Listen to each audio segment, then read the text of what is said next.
어제는 왜 교회 다니는 사람이 더 나빠요? 라고 하는 그 나쁘고 좋다고 하는 기준이, 세상의 기준이 도덕적인 기준이라고 말씀을 드렸습니다. 그러나 성경에서 말하는 그 선과 악의 개념은 전혀 도덕적인 개념이 아니라고 하는 말씀을 드렸습니다. 하나님께서 아담의 코에 생기를 불어넣으실 때 존재하도록 생명이 있도록 창조된 그 본질 목적처럼 생명이 있고 존재하는 것이 선이고, 그 창조의 목적에 부합되게 비존재로 돌아가고 사망으로 돌아가는 것이 악이라고 하는 이야기를 어제 저녁에 좀 드렸습니다. 그러면 왜 교회 다니는 사람이 더 나쁜가? 라고 하는 질문에 대한 그 대답을 어떻게 해야 될까 하는 이야기를 좀 드렸었습니다. 이 문제는 맞고 틀리고의 문제가 아니고 순서의 문제라고 하는 말씀을 드렸습니다. 여러분, 그 옛날 조선 시대에 저희가 그 세자를, 왕세자가 있잖아요. 세자를 세자가 된 사람을 왕세자 교육을 시킵니까? 아니면 어떤 양반 자제나 일반 자제를 열심히 세자 교육을 시키면 왕세자가 됩니까? 뭐가 더 먼저입니까? 세자가 되는 것이 먼저죠. 그래서 그 세자가 된 존재를 왕이 될 수 있을 만한 자격을 갖춘 사람으로 교육시키는 것입니다. 여러분, 우리는 왜 교회에 다니는가? 착한 사람 되려고 교회 다니는 게 아니라 하나님의 자녀 되려고 교회 다니는 것입니다. 존재가 먼저 있고 난 다음에 그 다음에 사람 구실하게 만드는 종교가 기독교입니다. 뭐 여러 가지 그 내용들을 우리가 살펴볼 수 있습니다만, 여기 요한복음 3장 5절에 보면 이렇게 예수님께서 말씀하십니다. 예수께서 대답하시되 진실로 진실로 내게 이르노니 사람이 물과 성령으로 나지 아니하면, 물과 성령으로 거듭나지 아니하면, 다시 말하면 존재하지 아니하면 하나님 나라에 들어갈 수 없다라고 말하고 있습니다. 뭐 성소만 보더라도 저희가 성소의 그 첫째 칸인 이 번제단이나 물두멍 같은 경우는 이것은 신분이 바뀌는 거예요. 여러분이 침례를 받는다라고 하는 것은 사단의 백성에서 누구의 백성이 되는 건가 하면 하나님의 백성이 되는 것입니다. 그러니 아무리 그 도덕적으로 완전하다 할지라도 그리스도를, 하나님을 인지하지 못한 것을 하나님께서 죽음으로 본다라고 말씀을 드렸습니다. 여러분, 예를 들어서 A라고 하는 어떤 여자분이 이제 박 씨가 예를 들어서 U 씨 가문으로 시집을 오면, 저희 아내가 박 씨거든요. U 씨 가문으로 시집을 오면 우리나라 같은 경우보다도 미국은 아예 어떻게 바뀌냐면 미세스 U가 됩니다. 그죠? 그러니까 가문이 바뀌어버리는 거예요. 가문이 바뀌어버리는 것입니다. 저희 그 어머니가 저희 아버지랑 결혼할 때 저희 어머니는 믿지 않는 가정에서 이렇게 자라고 했던 분이 저희 이제 아버지, 저희 집안은 저희 할머니 때서부터 아주 뿌리 깊은 우리 재림교회 집안입니다. 근데 저희 어머니가 전혀 믿음이라고 하는 걸 모른 상태로 저희 유씨 집안으로 이제 호적의 이름을 등록을 한 겁니다. 그죠? 신분이 바뀐 것입니다.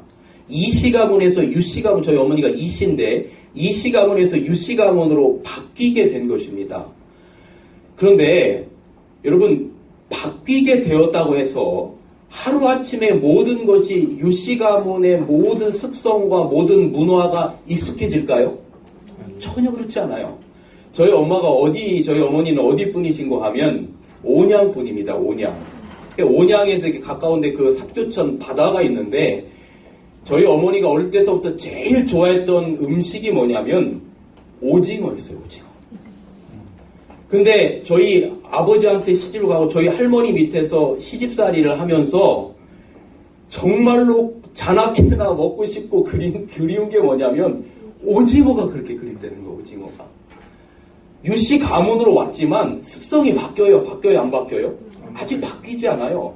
유씨 가문의 습성으로 바뀌려면 오랜 시간이 걸쳐요. 이제는 저희 어머니가 저희 그 결혼하기 전에 그 이씨 가문에 있을 때의 습성보다는 모든 것이 이제 어디에 다 익숙해졌을까요?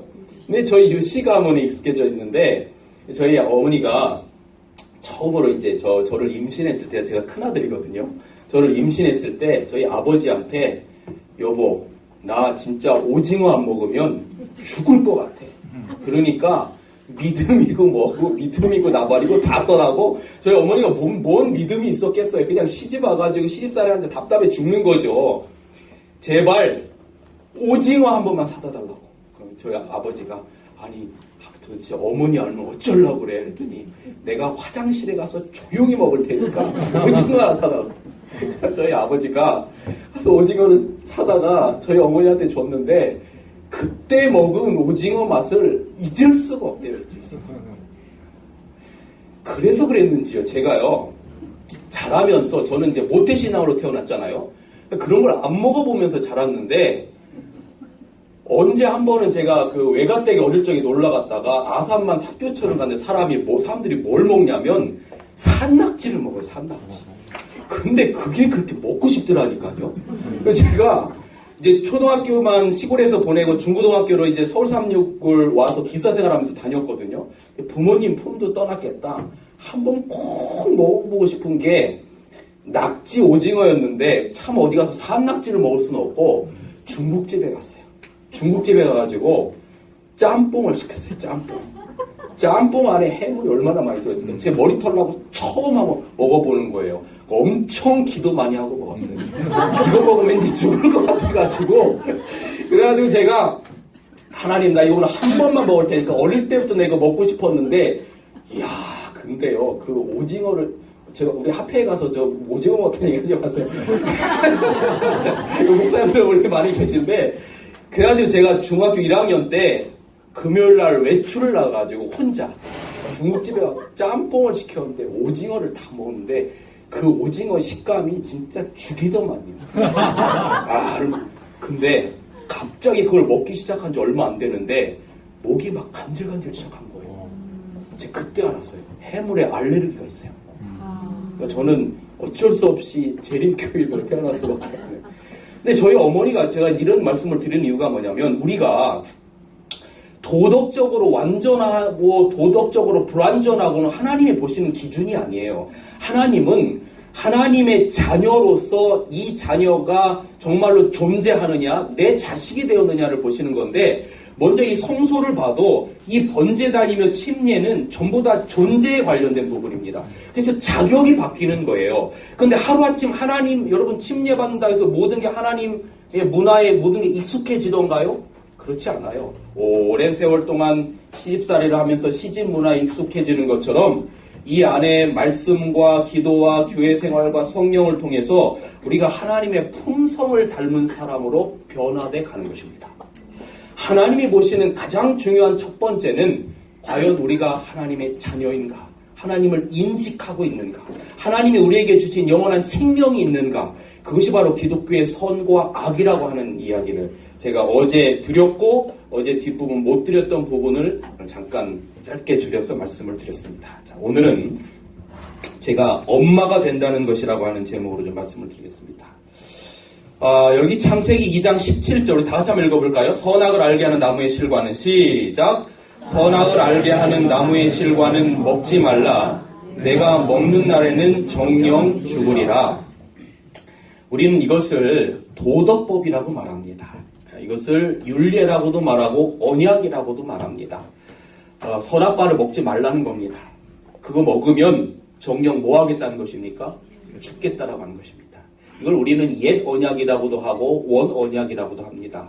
언약은 일방적인 게 아니라 쌍방적인 거예요. 언약이라고 하는 말은 쉽게 말하면 약속인데 약속을 혼자만 할 수 있습니까? 우리가 어디서 만납시다 라고 약속을 하면 그 시간에 서로 동의가 돼서 만나는 게 약속이잖아요.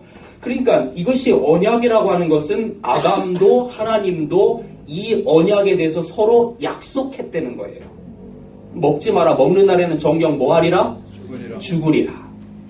그런데 여러분, 우리가 율법, 언약 하면 좀 딱딱하잖아요. 그런데 그 성경에 뭐 에스겔서에도 그렇고 여러 곳에 보면 율례를 주신 목적은 율례를 지킴으로 너희가 삶을 얻겠다 그랬어요. 그러니까 삶을 얻을, 생명을 얻을 율례라 그랬거든요. 그런데 여러분, 우리가 뭐 율법의 대표적인 것을 십계명이라고 보는데, 십계명이 10계명 가운데 긍정계명이 많습니까? 하지 말라는 부정계명이 많습니까? 부정계명이 많아요. 근데 이것도 먹지 말라, 먹는 날에는 정령 죽으리라. 이게 뭔가 조금 뉘앙스가 말이죠. 되게 부정적이에요. 왜 하나님의 율법 계명이 이렇게 부정적일까를 생각을 하다가, 이것도 정말 하나님의 사랑이구나 하는 것을 제가 저희 아이들과의 경험을 통해서 제가 그 경험을 했거든요. 한 번은 제가 여기 우리 문 목사님 계신데, 목사님하고 제가 아이아스에서 같이 유학을 했는데요. 이제 유학을 마치고 제가 이제 그 2011년도에 한국에 들어왔거든요. 그래서 들어와서 이제 춘천 중간교회에서 목회를 하는데, 저희 아이가 그때 둘 다 이제 춘천 살면서 초등학교를 다녔는데, 어느 날 이 아이들이 학교를 갔다 오더니, 아빠, 우리가 죽는 거 보고 싶지 않거든. 이놈이 갑자기 협박을 해요, 협박을. 우리가 죽는 거 보고 싶지 않거든. 뭐 꼭 사달라는 거예요. 뭘 사달라냐 그랬더니 이놈들이 핸드폰 사달라는 거예요, 핸드폰. 스마트폰 사달라는 거예요. 그래서, 아니, 스마트폰 안 사주면 왜 네가 죽는데 그랬더니, 자기네 반 애들이 스마트폰 없는 애는 다 자기 하나, 전교 1등 하는 애 하나. 근데 아빠는 저는 전교 1등 하는 그런 존재가 아닌 거 아시죠? 그러면서 스마트폰을 사다, 왜 스마트폰이 죽고 사는 문제냐 그랬더니, 자기들끼리 다 뭐 단톡을 하고 이러는데, 자기 혼자만 왕따 당한다는 거예요. 요즘 왕따 이슈가 무서운 거 아시죠? 왕따 당해서 죽는 거 아시죠? 그러니까 아들이 왕따 당하는 걸 안 보려면 스마트폰을 사달라는 거예요. 말도 참 기가 막히게 잘해요. 저는 엄마랑 생각해 볼게 이러고 막 그랬어요. 그랬더니 제가 그 다음 어디를 갔다 왔더니 이 엄마가 얼마나 발이 빠른지, 제가 뭐 사달라면 웬만해서는 안 사주거든요. 그러니까 아이가 사달라니까 당장 가서 스마트폰을 사왔어요. 스마트폰 아이들에게 하나씩 딱 주면서 거기다가 뭐를 같이 줬냐면 스마트폰 사용 규칙 10계명 이런 걸 딱 줬어요. 그러면서 그 10계명을 아침 그 밥 먹는 그 책상 위에다가 딱 그 올려놨는데, 그 10계명을 제가 10가지를 다 읽어보니까 참 기도 안 차요.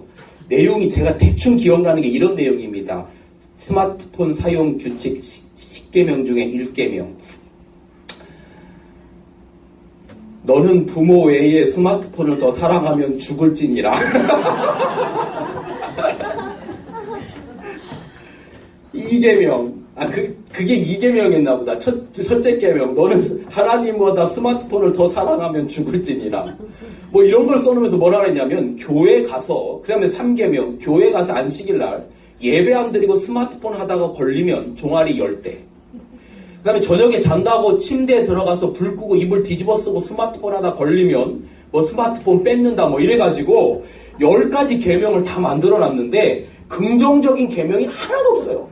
다 뭐 하면 죽는다, 뭐 하면 맞는다, 뭐 하면 빼앗긴다, 다 이런 얘기거든요. 근데 여러분, 저희 아내가 우리 아이들에게 스마트폰을 주면서 10계명 부정적인 계명을 줄 때 그것 때문에 얽매이게 하거나 귀찮게 하거나 벌을 주려고 그런 계명을 쓴 게 아니라, 그 계명을 통해서 이 아이들이 올바로 가고 보호하고 이 아이들의 행복을 위해서 그렇게 준 거예요. 그런가요? 네. 하나님도 우리에게 주신 이 율례와 계명이 왜 에스겔서 성경 곳곳에 이 계명을 인하여 삶을 얻을, 다시 말하면 존재입니다, 존재. 생명을 얻을 율례라고 말한 이유는 그 부정적인 계명 가운데 하나님께서 우리를 보호하시려고 하는 정말 깊은 사랑이 있다라고 하는 걸 여러분, 우리가 그렇게 기억하셔야 합니다. 아담과 하와가 선악과를 먹었어요. 그래서 이 죽어야 하는 게 참이고, 우리는 이것을 도덕이라고 부르고 도덕법이라고 부릅니다. 그런데 문제는 하나님이 아담과 하와의 관계가 그 도덕법대로 그냥 죽도록 내버려 둘 수 없는 겁니다. 이런 질문을 좀 드려보겠습니다. 혹시 앞에 계신 우리 집사님이신가요? 자녀분이 계세요. 예, 제가 어제도 세월호 자꾸 얘기를 했는데, 제가 말씀드린 게 신앙이라고 하는 것은 하나님의 말씀이 돌비에만 새겨져 있는 게 아니라 여러분의 가슴으로 와닿고, 그것이 여러분의 인생관이 될 때 우리는 그것을 신앙인이라고 부르거든요. 그래서 제가 자꾸 이런 이야기를 드리는 것은 딱딱하지도 않게 하려고 할 뿐만 아니라 여러분이 마음으로 느끼시도록 그렇게 말씀을 드리는 거거든요. 어제 세월호 이야기를 드렸는데, 그 세월호 그 사건을 보면서 정말 가슴이 아팠어요. 저희가 다 울었어요. 몇 명이 죽었죠? 100몇십 명 아이들이 죽었잖아요. 맞나요? 100몇십 명 아이들이 죽었나요? 더 죽었나요? 이렇게 많이 죽었는데, 그 집사님이 정말 슬펐죠. 그때 아이들 자식 키우는 입장에서 정말 슬펐잖아요. 근데 이제 예를 드는 거예요. 집사님이 주방에서 이렇게 칼질을 하다가 잘못해가지고 이 칼이 날카로운 칼로 손을 딱 쳐가지고 손 반이 뼈가 보일 만큼 딱 찢어졌어요. 100몇십 명 세월호에서 죽은 게 더 아파요? 아니면 손가락 잘라진 게 더 아파요? 당연히 손가락 잘라진 게 더 아파요. 그죠? 그럼 질문을 좀 바꿔볼게요. 그런데 그 100몇십 명 세월호에서 죽은 아이들 가운데 집사님의 자녀가 있다면 손가락 잘라진 게 더 아파요? 자녀가 죽은 게 더 아파요? 왜 자꾸 이랬다 저랬다 하시죠? 또 다른 질문 하나 드려볼게요. 예, 괜찮아요. 제가 또 다른 질문 하나 드려볼게요. 세월호 선장이 자기만 살라고 도망갔잖아요. 그래서 다 사람들이 죽여라 막 이랬잖아요. 근데 그 사람이 처음에 10년형인가 선고받았다가 막 하도 난리를 치니까 30몇 년형인가를 선고를 했던 걸로 제가 기억을 하는데, 여러분이 생각할 때 죽어 마땅하죠. 죽어 마땅해요. 죽어 마땅한데 사람들이 왜 안 죽이냐고 막 사형시키라고 막 다 들고 일어났어요. 그런데 여러분이 사형시키라고 하는 그 책임자가, 그 선장이 만약에 여러분의 또 다른 자녀라면 죽이라고 할 수 있겠어요? 제가 그 세월호 선장 30몇 년형 언도받고 신문의 한 구석에 실린 기사를 하나 봤는데, 세월호 선장의 어머니가 쓴 기사였어요. 뭐라고 썼냐면, 내가 자식을 잘못 키워서 그렇습니다. 우리 아들은 죄가 없습니다. 우리 아들을 벌하지 마시고 저를 죽여주세요. 라고 써있는 거예요. 여러분, 저는 지금 사랑과 공의의 문제를 이야기하는 겁니다. 도덕은 선악과를 먹으면 죽으라고 말합니다. 그런데 그 관계가 그렇게 할 수 없는 거예요. 도덕이 강할까요? 관계가 강할까요? 성경에 하나님께서 어떻게 하셨는지를 보면 알아요. 분명히 도덕법은 죽으라고 하는 겁니다. 그런데 아담과 하와가 도덕법을 어기고 죽게 되었을 때에 관계의 하나님께서 그냥 두실 수가 없어서 하셨던 일이 뭐냐면, 창세기 3장 21절에 아담과 그의 아내를 위하여, 벌거벗은 아담과 그의 아내를 위하여 가죽옷을 지어 입히셨더라라고 그랬어요. 여러분, 우리가 다 알잖아요. 이 가죽옷이 무엇인지 다 압니다. 이 가죽옷은 바로 아담 대신에 죽으신 하나님의 아들 예수 그리스도를 표상하는 거고, 이 가죽옷이 죽은 이후에 구약의 수천 년 동안 수많은 양들이 가죽이 벗겨져 가면서 죽었어요. 이것이 제가 어제 여러분들에게 말씀드린 것이 이번 주 내내 말씀드릴 말씀의 근간이라고 말씀드렸는데, 어제 말씀드린 바로 기독교는 존재의 종교라고 하는 것입니다. 도덕의 종교가 아니라 존재의 종교예요, 기독교는. 만약에 하나님이 우리를 도덕으로만 대하셨다면 우리는 정말로 아무런 희망이 없는 존재들입니다. 하나님이 우리를 존재로 대하신다는 거죠. 오늘 그 이야기를 좀 여러분들에게 좀 많이 드리려고 합니다. 여러분, 자식이 잘못하면 그걸 누가 책임을 지냐면 부모가 책임을 집니다. 재림연수원에 제가 갔을 때 그 홍광희 목사님이 하시는 이야기를 들었습니다. 재림연수원에 어느 날 한 70대 정도 되는 할머니 한 분이 재림연수원에 오셨는데 이분이 홍광희 목사님에게 그 상담을 신청을 하더래요. 그래서 상담하는 내용이 뭐냐니까 이런 내용이었습니다. 목사님, 저는 아들이 하나 있는데 이 아들이 그야말로 망난입니다. 이 아들이 30이 넘었는데 이 아들이 뭐 직장 이런 건 관두고 돈 안 주면 이 노모를 폭행하는 거예요. 근데 어느 날 경찰서에서 전화가 왔는데 아들이 경찰 유치장에 있으니까 어머니 되시냐고 빨리 오라는 거예요. 그래서 이 어머니 70대 노모가 갔더니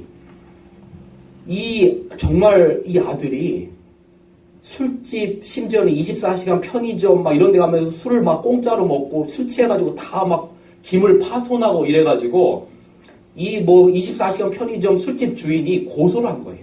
그래서 지금 유치장 신세에 있는 거예요. 그래서 이 경찰이 말하기를 방법은 이분들하고 합의하는 게 방법입니다. 이 고소한 분들하고 합의하는 게 나올 수 있는 방법입니다. 그 다음에 말이죠. 이 70대 먹은 노모가 태어나서 처음으로 술집 단란주점을 간 거예요. 단란주점에 가가지고 아들이 기록한 잘못들을 종이에 하나하나 다 적어요. 뭐 책상 파손한 거, 술 외상감, 뭐 파손한 거 다 적어요. 심지어는 24시간 편의점에 가서 아들이 뭐 파손하고 공짜로 먹은 거 다 적어요. 그리고 정말로 죄송합니다. 제가 아들을 잘못 키워서 그렇습니다. 정말로 죄송합니다. 그거 왜 적을까요? 그거 가지고 아들 정죄하려고 적는 게 아니라 하나도 용서받지 못한 죄가 그 아들을 정죄할 걸 알고 그 모든 죄의 목록들을 다 기록하는 거예요. 그래서 이 어머니가 1번 하나하나 다 갚아가면서 다 지우는 거예요. 그리고 마지막 모든 것을 다 갚고 합의가 끝났을 때 그 아들의 죄의 목록을 불태워버리는 거예요. 여러분, 자식을 누가 책임지냐면 생명을 존재케 한 분이 책임지는 거예요. 제가 어제 말씀드린 것처럼 왜 여러분이 여러분의 자식들을 위하여 그렇게 고생하면서 살아야 하냐면 여러분은 자식을 생명을 존재케 한 분이기 때문이에요. 하나님이 왜 그냥 이 죽을 수밖에 없는 죄인들, 어제 하나님이 세상을 이처럼 살아가사 그 세상은 하나님을 선대하고 사랑했던 세상이 아니라 자기들을 구원하려고 왔던 그 자식들이 그 아버지 예수님을 향하여 채찍질하고 침뱉고 뺨 때리고 했던 십자가에 마침내 못 박았던 그 세상을 사랑했던 거예요. 그래서 하나님께서 생명 존재케 한 책임을 지시는 거예요. 여러분, 여기 창세기 3장 15절에 하나님께서 우리에게 여자의 후손을 약속하십니다. 이 아담과 하와가 도덕법을 어기고 관계 하나님께서 하셨던 약속하셨던 창세기 3장 21절에 그 두려워 떨고 있는 아담과 하와에게 양을 잡아서 가죽옷을 입히신 거나 창세기 3장 15절에 여자의 후손을 약속하신 이 모든 것은 자식 대신 살리려고 죽으시는 하나님의 사랑을 나타내는 거예요. 여러분, 왜 세상의 부모가 자식 때문에 고생하면서 산다고요? 생명을 존재케 한 책임을 지는 겁니다. 그런데 그 사랑이, 여러분이 자식을 사랑하는 그 사랑이 어디서 왔냐면 하나님에게서 왔어요.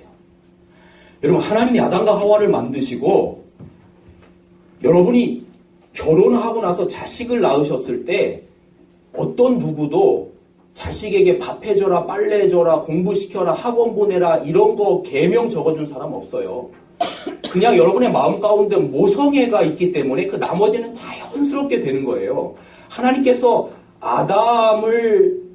하나님이 아담을 자기의 형상대로 만드셨다라고 하는 그 형상의 의미 가운데는 아담이 하나님의 성품을 그대로 닮았거든요. 그런데 그 하나님의 성품을 받은 아담의 그 사랑의 성품이 누구에게 그대로 꽂혀버렸냐면 하와에게 그대로 꽂혀버렸어요. 그래서 하와 없이면 나는 차라리 죽는 게 낫다고 해서 선악과 홀딱 먹어버렸거든요. 그 사랑이 그렇게 꽂혀버린 거예요. 그래서 이 하와의 마음 가운데 이 모성애가 다 꽂혀지고 아담의 마음 가운데 그 하나님의 사랑이 다 꽂혔는데 여러분 이 세상에 손해보는 장사하는 데는 진짜 아무 데도 없어요. 내가 이거 정말 손해보고 파는 겁니다. 전부 다 뭐라고요? 3대 거짓말 있다고 그러죠. 첫 번째 거짓말은 연세 드신 분이 빨리 죽어야 하는데, 두 번째는 내가 이거 손해보고 팔아요. 세 번째는 뭔지 잘 기억이 안 나고요. 뭐라고요? 노처녀 시집 안 간다는데. 그런데요, 이 세상에서 손해 보면 볼수록 더 사랑하는 곳이 한 군데 있어요. 그게 바로 부모와 자식 간입니다. 부모와 자식 간은 손해를 보면 볼수록 더 그 사랑이 강해지는 거예요. 왜냐하면 가정이라고 하는 것은 도덕으로 대하는 곳이 아니라 이 세상에 유일하게 존재로 대하는 곳이 있다면 바로 그곳이 부모와 자식 간의 관계입니다. 여러분 심지어는 부부 간에도 도덕으로 대하는 경우가 대단히 많아요. 당신이 나한테 이만큼 해주면 나한테 이만큼 해주지. 여러분 뭐 한번 해보세요. 아무것도 안 해줘 보세요. 저쪽에서도 아무것도 안 와요. 아시잖아요, 우리 남자분들. 뭔가 이렇게 요새는 말이죠. 봉급이 통장으로 도는 게 진짜 나빠. 옛날엔 다 이렇게 여보 이게 그날은 다 저희 아버지가 그러더라고요. 그날은 세상에 최고. 근데 부부간에도 그렇지만 도덕이 아니라 존재로 대해지는 것이 어딘가 하면 부모와 자식 간의 관계입니다. 그래서 이 부모와 자식 간의 관계를 왜 성경에는 계속 그 하나님과 우리의 관계를 부모와 자식 간의 관계로 비유한 이야기가 성경에 대단히 많이 나오는가? 왜 예수님이 하나님의 아들이라고 하는 낳은 것이 아님에도 불구하고 아들이라고 하는 칭호를 사용했는가? 바로 그것이 유일하게 도덕이 아니라 존재로 대해지는 관계가 우리가 이해할 수 있는 관계가 부모와 자식 간의, 특별히 엄마와 자식 간의 관계이기 때문에 그런 것입니다. 여러분 여기 여자의 후손 이야기를 했는데요. 오늘 제가 이제 엄마가 된다는 것이라고 하는 이야기를 좀 본격적으로 좀 들어가려고 합니다. 왜 성경에 남자의 그 후손이라고 안 하고 여자의 후손이라고 이야기를 했을까? 지금 위에서 집회하고 계시는 김명호 목사님께서 이야기를 많이 하셨습니다. 아담은 남자의 대표입니다. 남자의 대표예요. 그래서 우리는 아담의 후손을 남자의 씨라고 그렇게 말합니다. 그런데 이 성경에는 아담이 창세기 2장 17절에 언약을 깨고 선악과를 먹는 순간 남자의 후손, 아담의 후손은 전부 다 죽은 것으로 봅니다. 뭐한 것으로 본다고요? 예수님이 이 세상의 사람들을 딱 두 부류로만 나누셨어요. 그 두 부류를 어떻게 나누셨냐면 이렇게 나눴습니다. 마태복음 8장 21절에 보면 예수님이 어떤 제자에게 나를 따라라 그랬어요. 그랬더니 제자 중에 하나가 뭐냐면 내 부친이 죽었는데 내 부친을 장사하고 따를 수 있도록 해주세요. 그렇게 말합니다. 그때 예수님이 뭐라고 말해? 이렇게 말했어요. 예수께서 가라사대 죽은 자들로 저희 죽은 자를 장사하게 하고 너는 나를 뭐하라고 했어요? 그러니까 이 세상의 인류는 예수님의 생각 가운데 딱 둘밖에 없어요. 죽은 자들, 죽은 자. 그러니까 여기 죽은 자들로 너희 죽은 자를 장사하라고 하는 것은 지금 살았지만 결국은 이 사람들은 죽은 거나 똑같고 너희 부모가 죽었다면 그 죽은 자를 결국은 죽은 자들 보고 장사라고 하는 이야기입니다. 아담의 씨, 남자의 씨는 전부 다 죽은 자예요. 죽은 자. 예수님의 눈에, 하나님의 눈에 죽은 자입니다. 아무리 도덕적으로 깨끗해도 말이죠. 제가 어제 말씀드렸어요. 말씀 마치면서 여기 이 물병이 있는데 이 물병이 여기 있다라고 하는 것을 여러분이 인식한다면 여러분은 살아있는 존재입니다. 그런데 여러분이 태어나기 전을 인식하신 적 있으세요? 태어나기 전을 기억을 갖고 계신 분 있어요? 태어나기 전 기억? 없어요. 태어나기 전에 관련된 기억을 왜냐하면 죽음의 세계는 인식하지 못하는 세계예요. 마찬가지로 성경에서도 하나님을 인식하지 못한 존재를 죽은 존재로 보는 거예요. 그것이 아무리 도덕적으로 완전하다 할지라도. 그래서 성경에는 아담의 씨는 전부 다 죽은 자입니다. 그래서 예수님을 여인의 후손이라고 말한 이유는 뭐냐면 결국은 이 죽은 씨인 남자의 씨의 반대의 개념으로 여자의 후손이라고 한 표현을 쓴 거거든요. 그래서 그 여자의 후손이 바로 누구예요? 이 땅에 있는 유일한 여자의 후손은 딱 한 분 누구라는 겁니까? 예수님이라는 거예요. 그런데 복음이 무엇인고 하면 그 여자의 후손인 예수님이 우리를 도덕으로 대하지 않고 자식으로 존재로 대한다는 게 복음입니다. 이게 놀라운 복음이에요. 하나님께서 여러분을 자식으로 대한다는 겁니다. 도덕으로 대하지 않고 존재로 대한다는 거예요. 여기 그래서 스바냐서에는 무슨 말씀이냐면 내가 너로 인하여 기쁨을 이기지 못하여 하시며 이런 표현이 있어요. 여러분 자식을 어디에 넣어도 안 아프다? 우리 여기 어머니들 계신데 진짜 그렇습니까? 안 그래요? 대답 좀 해줘보세요. 이렇게 써서 진짜 그래요 안 그래요? 눈에 넣어도 안 아플 만큼 사랑스러워요? 네, 그렇죠. 지금 대답을 못 하시는 분은 그 자식의 존재가 제가 어제 말씀드린 것처럼 존재가 사라져보면 그 자식이 존재한다는 것 자체가 얼마나 놀라운 특권이 놀라운 축복인지를 아는 거예요. 저희 어머니 저에게 형제가 하나 제가 장남이고 밑에 여동생 남동생이 있는데 가운데 여동생이 바로 밑에 여동생이 하나 더 있었거든요. 근데 그 여동생이 낳자마자 얼마 후에 죽었어요. 근데 지금 수십 년이 지났는데 저희 엄마는 지금도 그 아이가 문득문득 생각이 나는데 자식은 어디로 묻는다고요? 그래서 저한테 문득문득 이런 얘기를 해요. 큰아들 너 목사지? 나중에 예수님 오실 때 내 딸, 네 여동생 볼 수 있을까? 볼 수 있을까? 볼 수 있다면 너무 좋겠다. 수십 년이 지났는데 자식이 비존재로 돌아가 버리니까 그 자리의 크기를 깨닫는 거죠. 이게 어제 말씀드린 오호라나는 곤고한 사람이로다. 그 곤고함의 크기라고 말씀드렸죠. 여러분 하나님이 우리를 그런 존재로 대하시는 거죠. 여기 여러분 잘 아는 이야기인데 중요한 이야기가 이 안에 있어요. 탕자의 비유잖아요. 제가 이걸 일일이 다 자세히 설명 안 드리면 이유는 다 알 거라고 하는 전제입니다. 그죠? 다 아시는 이야기니까 너무 유명한 이야기니까 탕자가 집 나가서 허랑방탕하게 살다가 어느 날 밖에서 세상은 다 뭐로 대하냐면 도덕으로 대해요. 돈이 많을 때는 막 친구도 많고 술 친구도 있고 여자도 따르다가 돈 없으니까 다 떠나는 거예요. 그래서 쥐염열매 이런 거지처럼 살다가 돈 떨어지니까 도덕으로 대하는 세상은 자기를 사람 취급을 안 하거든요. 근데 자기가 돈이 없고 못나고 세수를 안 하고 그래도 자기를 존재로 대하는 곳이 이 세상에 딱 한 군데 있는 걸 기억하는 겁니다. 누구의 품입니까? 아버지의 품이. 그래서 내가 아버지의 종이라 일컬음을 받아도 좋으니 아버지께로 돌아가겠나이다. 내가 죄를 하늘과 아버지께 죄를 지어서 아버지의 아들이라 일컬음을 받지 못하고 종의 하나로 여겨지더라도 나를 존재로 대했던 그 아버지께로 돌아가리라고 돌아가거든요.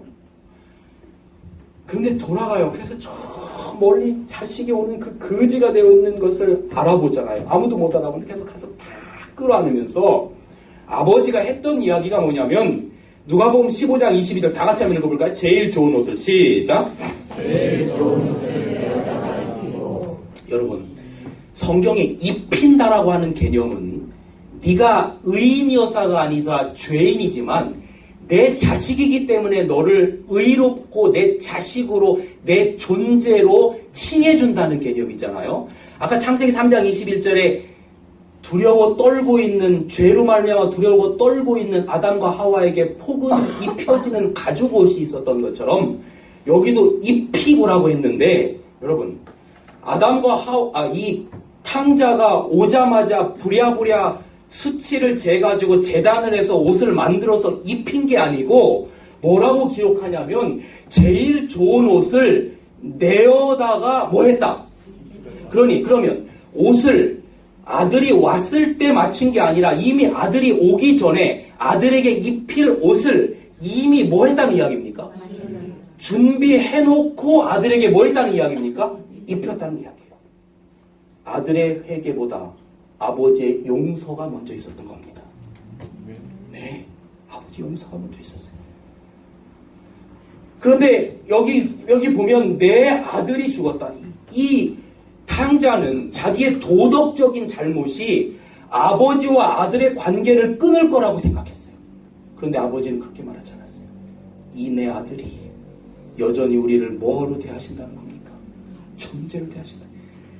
죽었다가 비존재. 어제 로마서 4장 17절 기억하시죠? 있는 것을 없는 것. 그죠? 죽었다가 있게 하는 것. 부활과 생명 사상. 성경의 사상이 이겁니다. 죽었다가 비존재로 갔다가 다시 살아났으며 존재하게 됐으며 내가 잃었다가 비존재로 되었다가 다시 얻었노라 존재하게 되었노라. 여기에 누구의 기쁨이 있냐면 아버지의 기쁨이 있는 것이죠. 이게 이 세상 자식을 잃고 오열하는 모든 부모가 피투성이라도 살아라. 제발 돌아와라. 여기 시간 배분 잘해야 되는데 큰일 났네. 창세기 3장 21절에 여호와 하나님이 아담과 그의 아내를 위하여 가죽옷을 입히시니라 그랬거든요. 요한계시록 13장 8절에 보면 한국말로는 죽임을 당한 어린 양이라고 되어 있는데요. 영어 성경에 보면 The lamb that was slain from the creation of the world 그랬어요. 창세로부터 죽임을 당한 어린 양이라고 하는 표현이 더 정확한 표현입니다. 요한계시록 13장 8절. 여러분, 예수님은 창세로부터 죽임을 당한 어린 양이라는 겁니다. 이 이야기는 무슨 이야기인가 하면 지금으로부터 2000년 전 AD 31년 1월 14일 6월절에 예수님께서 십자가에 죽으셨지만 예수님의 죽으심은 사실은 창세로부터 있었다는 거예요. 그 말은 뭐냐면 아담과 하와가 선악과를 먹고 도덕을 어기고 두려워 떨어서 죽게 되었을 때에 하나님께서 양 한 마리를 잡아서 양의 목에다가 칼을 꼽고 양을 죽여서 양의 가죽을 벗기셔서 그 가죽옷을 만들어서 아담과 하와에게 입히실 때 이미 하나님께서는 누구를 죽이신 거나 다름없냐면 그곳에서 아들 예수 그리스도를 죽이신 거나 다름없는 거예요. 그런데 예수님이 십자가에 돌아가셨을 때 하나님 아버지도 예수님과 함께 십자가에 못 박히셨다라고 하이픈이 그렇게 얘기했거든요. 그러니까 다른 말로 말하면 아담과 하와가 두려워서 떨고 가죽옷을 지어 입히셨을 때 이미 거기서 예수님은 인류를 위하여 죽으신 거나 다름이 없다라고 하는 거예요. 그게 바로 창세로부터 죽임을 당한 어린 양이라고 하는 것이죠. 이 개념이 바로 좋은 옷을 내어다가 입히고의 개념이에요. 예수님께서 여러분을 도덕으로 대하지 않고 존재로 대하신다는 사실, 자식으로 대하신다는 사실로 인해서 감사하며 기뻐하게 되기를 간절히 바랍니다. 아멘. 조금만 더 사상적인 부분으로 좀 들어가 볼까요? 성경은 창세기부터 요한계시록까지 생명의 존재 이야기라고 말씀을 드렸습니다. 제가 몇 구절 예수님에 관련된 여자의 후손 생명의 씨에 관련된 성경절들 뽑아왔는데요. 로마서 5장 17절 보면 한 분 예수 그리스도로 말미암아 어디 안에서? 생명 안에서 왕노로 타리로다. 고린도전서 15장 45절에 기록된 바 아담은 사한 영이 되었다 함과 같이 마지막 아담은 살려주는 영이 되었다. 히브리서 2장 14절 15절에 보면 또 죽기를 무서워함으로 일생에 매여 종로로 타는 모든 자를 놓아주려 하심이라. 요한복음 20장 31절에 예수의 이름을 믿음으로 말미암아 생명을 얻게 하려 하심이라 라고 말하고 있습니다. 여러분, 여기 보면 첫 아담은 무슨 영이 되었다고 말합니까? 무슨 영이 되었다고요? 산 영. 이게 다른 말로 말하면 어제 하나님께서 아담을 흙으로 만드시고 코에다 호흡을 불어넣으실 때 생명이 되었다 그랬잖아요. 그게 그 말이거든요. 아담은 원래는 생영, 산 영이었지만 결국은 다시 뭐한 영이 됐습니까? 죽은 영이 됐어요. 존재했다가 뭐한 영이 됐죠? 비존재로 돌아갔어요. 그런데 여기 예수님은 살려주는 영이 되었다라고 하는 말은 우리를 위하여 본인 자신이 비존재로 돌아가심으로 말미암아 우리가 다시금 존재케 한다라고 하는 그 말이거든요. 그런데 여러분 성경에 바울이 뭐라고 얘기했냐면 예수님은 오실 자의 표상이라 그랬어요. 저 따라해 볼까요? 예수님은 오실 자의 표상이다. 이게 로마서 5장 14절의 이야기인데 여러분 다시 말하면 예수님이 제2의 아담이라는 거예요. 여러분 왜 예수님을 아담이라고 얘기하는 줄 아세요? 하와와 아담이 선악과를 먹은 목적이 달라요. 하와는 선악과 왜 먹었죠? 선악과 먹고 누구처럼 되려고? 하나님처럼 되려고.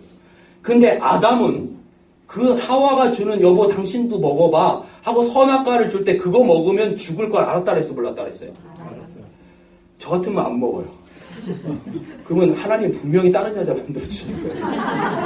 저희 집사람한테 얘기하지 마세요. 죽을 거 알고 먹었어요. 예수님이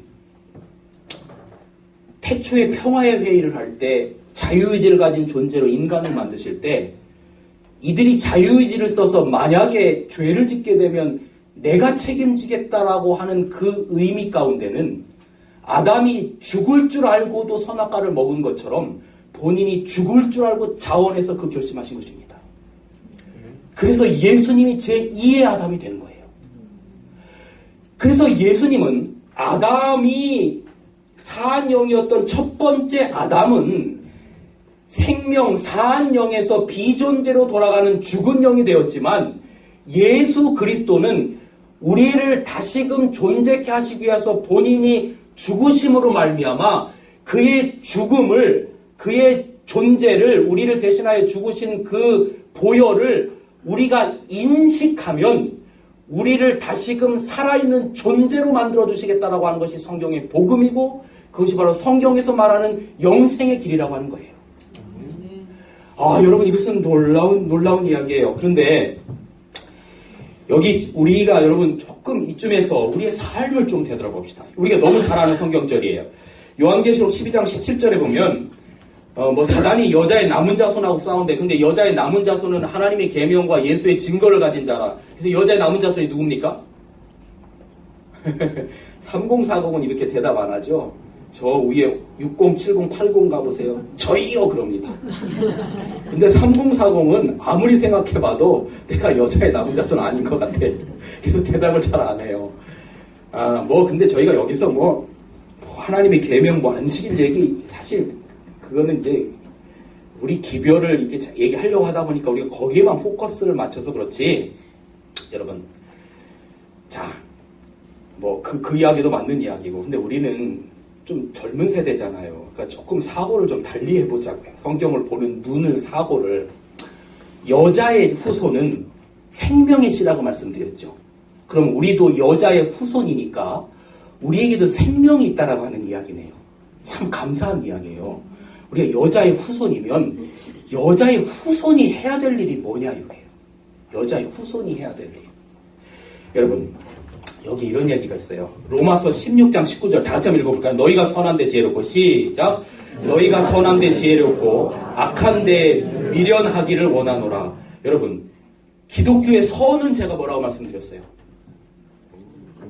크게 대답해 보세요. 기독교의 선은 뭐라고 말씀드렸어요?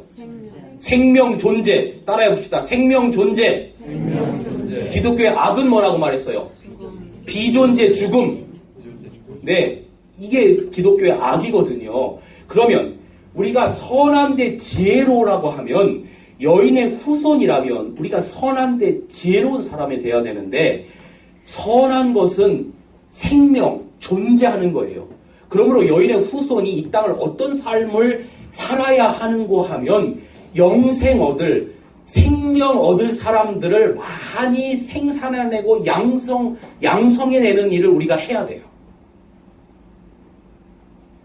영생 얻을 사람들을 많이 양산해내야 된다 그 말입니다. 여기 그런데 문제는 우리가 어떻게 존재할 생명을 갖게 할 존재들을 많이 양산해낼 수 있는 방법이 뭐냐면 엄마가 되는 겁니다. 뭐가 되는 거라고요? 그렇다고 남자들이 무슨 성전환 수술을 하고 엄마가 되라는 얘기가 아니고요. 여러분, 엄마가 된다라고 하는 것은 처녀와 엄마의 차이가 뭐죠? 처녀는 제가 저희 아내를 보니까 돈이 생기면 다 누구를 위해서 쓰냐면 자기를 위해서 씁니다. 근데 엄마가 딱 된 순간 돈을 누구를 위해서 쓰냐면 자식을 위해서 씁니다. 엄마가 된다라고 하는 것은 사랑이며 희생입니다. 여러분 여기에 갈라디아 5장 에베소서 5장 2절에 보면 그리스도께서 너희 가운데 사랑하신 것 같이 너희도 뭐 가운데 행하라고요? 사랑 가운데 행하라. 그는 우리를 위하여 자신을 버리사 향기로운 제물과 생축으로 하나님께 드렸다. 그렇게 기록하고 있어요. 그 다음에 또 하나 보겠습니다. 갈라디아 5장 13절에 보면 너희가 사랑으로 서로 종로로 타라라고 그렇게 하고 있어요. 여러분 엄마가 된다는 것은 종로로 탄다는 이야기예요. 그러고 보니까 가만히 보니까 엄마가 하는 일이 무슨 일을 하냐면 자식을 위해서 종로로 탑니다. 음식 갖다 주고 빨래 입히고 근데 그게 무슨 종이냐면 사랑의 종이에요. 여러분 그 얘기 아시잖아요. 어느 날 자식이 엄마한테 편지를 한 장 썼어요. 엄마 심부름 해준 값 얼마 뭐 그거 아시죠? 뭐 구두 닦아준 값 얼마 그러니까 엄마가 뭐라 그랬어요? 너 놔준 값 뭐 몇 천만 원 뭐 너